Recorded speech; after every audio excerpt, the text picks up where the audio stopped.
Meesho's story starts with two friends from IIT Delhi who were not trying to build a giant e-commerce empire on day one. They were simply trying to solve a small, stubborn problem in Indian shopping. Vidit Atri and Sanjeev Banwal began as young engineers with different early careers, but a shared belief that technology could open doors for ordinary people. In 2015, they started a company called Fashioneer, focused on hyperlocal fashion. The idea sounded sensible: bring trendy products nearby and deliver them fast. But when they watched real customers, they noticed something important. People cared more about variety and choice than speed. That simple insight pushed them to rethink their entire direction. So they pivoted. Instead of being a small hyperlocal fashion player, they began building tools that could help small shop owners and home-based sellers sell through social platforms like WhatsApp and Facebook. This was the early seed of social commerce in India.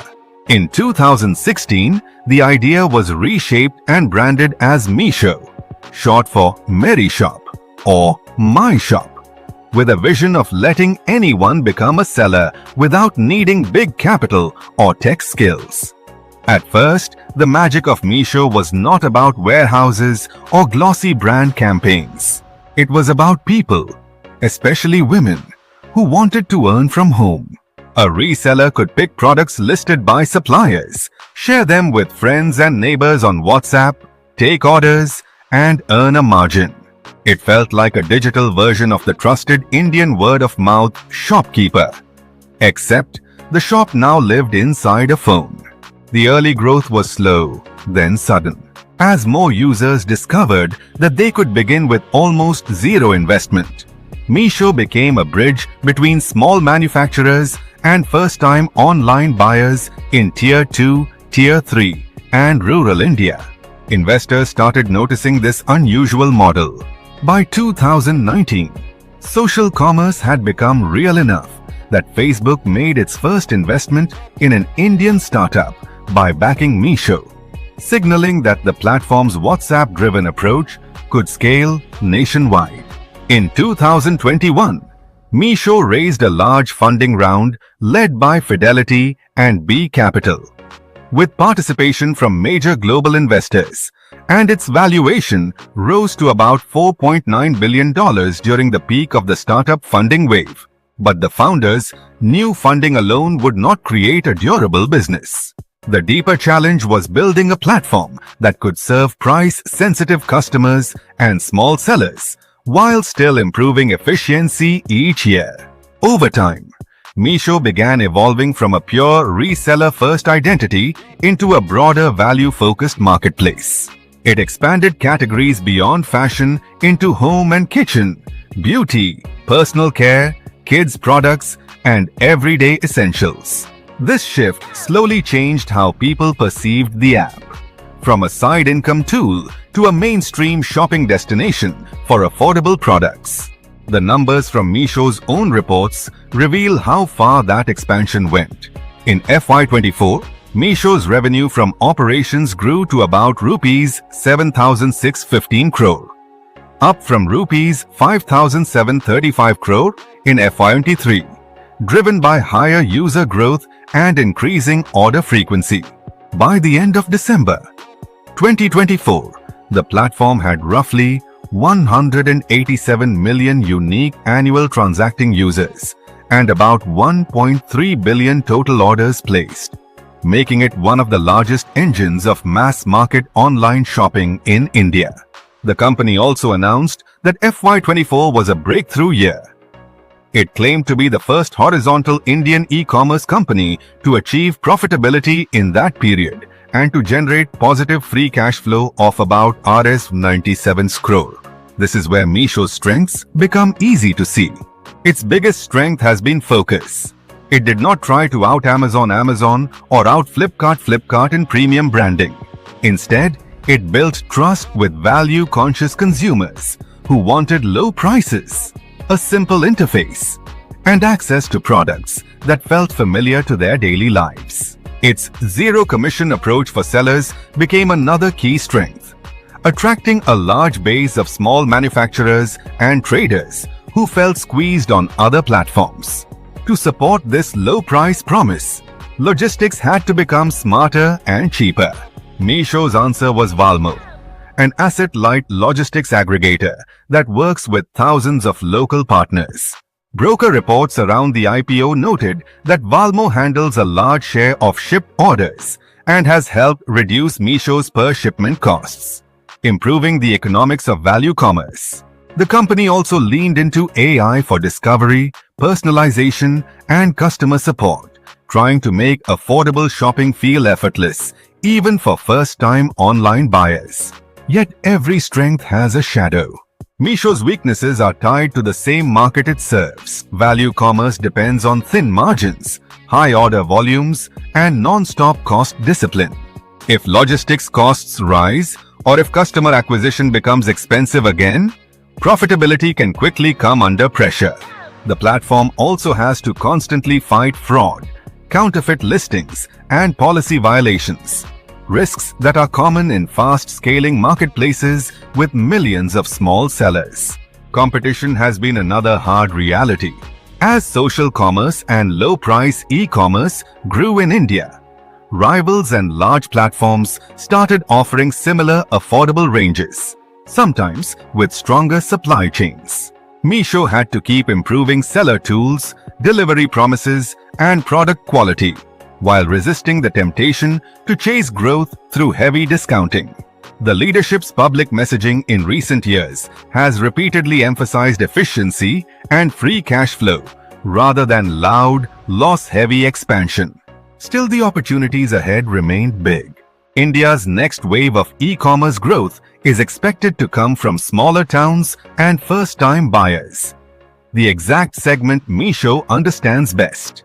Expanding financial services for sellers, experimenting with content-led commerce, and entering daily essentials more deeply could all increase user stickiness. The platform's data suggests that sellers are onboarding faster and reaching customers more quickly, which strengthens the long-term flywheel of supply and demand. But threats were never far away. Regulatory shifts, rising consumer expectations for quality, and the possibility of aggressive pricing by larger competitors remain constant risks. The very scale that makes Meesho powerful also creates operational complexity.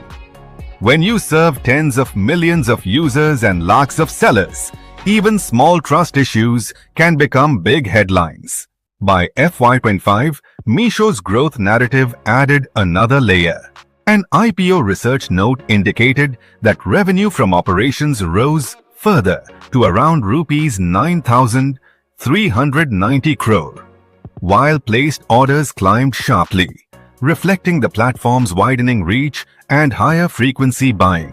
Average order values have stayed low and even declined over the years, which is not a weakness in Meesho's world but a deliberate strategy. It signals that the company is winning the mass market through affordability and repeat usage rather than one-time high-ticket purchases. Then, in December 2025, Meesho reached a milestone that once seemed distant.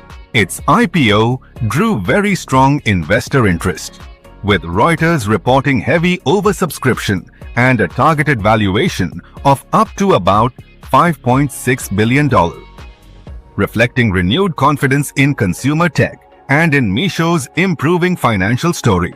Whatever direction the stock eventually takes, the fact that a platform built around small sellers and budget shoppers could attract this level of market attention says something important about how India's digital economy has matured.